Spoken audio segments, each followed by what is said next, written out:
4G சேவையை Reliance Jio துவங்குற அன்னைக்கு கொடுத்தாங்க. பிஎஸ்என்எலுக்கு இன்னைக்கு வரைக்கும் 4G சேவை கொடுக்கல. 4G சேவை தான் கொடுக்கல. இருக்கிற 49,300 டவரை நாங்க அப்கிரேட் பண்ணலாம், 4G சேவை கொடுக்க முடியும், அதுக்கு அனுமதி கொடுங்கன்னு அரசாங்கத்தை கேட்டோம். அரசாங்கம் கொடுக்கல. ஏன் கொடுக்க மாட்டேன்றாங்க? ரிலையன்ஸ் ஜியோ இப்போ 5G கொடுக்க போறோம்னு சொல்றாங்க 2021 ஜூலைல இருந்து.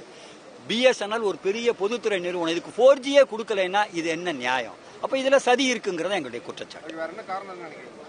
அரசாங்கம் கார்ப்பரேட் நிறுவனங்களுக்கு உதவி செய்ய விரும்புகிறது. நேரடியா வேளாண்கள் விவசாயிகள் இன்னைக்கு ஏன் போராடுறாங்க? கார்ப்பரேட் நிறுவனங்களுக்கு அரசாங்கம் சலுகை கொடுக்கிறதுங்கிறதான். அதே போல இந்தியாவில் இருக்கக்கூடிய பொதுத்துறை நிறுவனங்களுக்கும் அரசாங்கம் கார்ப்பரேட் நிறுவனங்களுக்கு சலுகை கொடுக்கிறது. பொதுத்துறை நிறுவனங்களை விற்க கொல்ல நினைக்கிறது. அதை எதிர்த்து தான் இந்த போராட்டம் பிஎஸ்என்எல் நாங்க நடத்துறோம். அரசு துறைகளால எந்த லாபமுமே இல்லை அப்படின்றதான மத்திய அரசு தரப்புல இருக்கிறவங்க. நான் ஒன்னு சொல்றேங்க, நீங்க தயவுசெய்து Bharat petroleum corporation limited BPCL balance sheet எடுத்து பாருங்க. ஆண்டுதோறும் லாபத்தில் இருக்கிறது. அதோட சொத்து மதிப்பு 9 லட்சம் கோடி. அதை 74,000 கோடிக்கு விற்கிறாங்க. இது என்ன நியாயம்? லாபத்தில் இருக்குல்ல. எல்ஐசி கணக்கு எடுத்து பாருங்க. 5 கோடியில் ஆரம்பிச்சது, பல லட்சம் கோடி சொத்து. ஆண்டுதோறும் அவங்க டிவிடெண்டா மட்டுமே 35,000 கோடி கொடுத்துட்டு இருக்காங்க.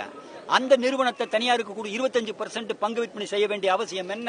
வங்கிகள் லாபத்தில் இருக்கு, அதையெல்லாம் தனியாருக்கு கொடுக்க வேண்டிய அவசியம் என்ன? கொரோனா ட்ரீட்மெண்ட் யாரு கொடுக்கறா? அரசு இதுல தான் கொரோனா ட்ரீட்மெண்ட் என்பது கொடுக்கப்படுகிறது, அரசு ஆஸ்பத்திரியில் தான். நீங்க யோசிச்சு பாத்தீங்கன்னா ரயில்வே லாபத்தில் இருக்கு, அதுவும் தனியா இருக்கு.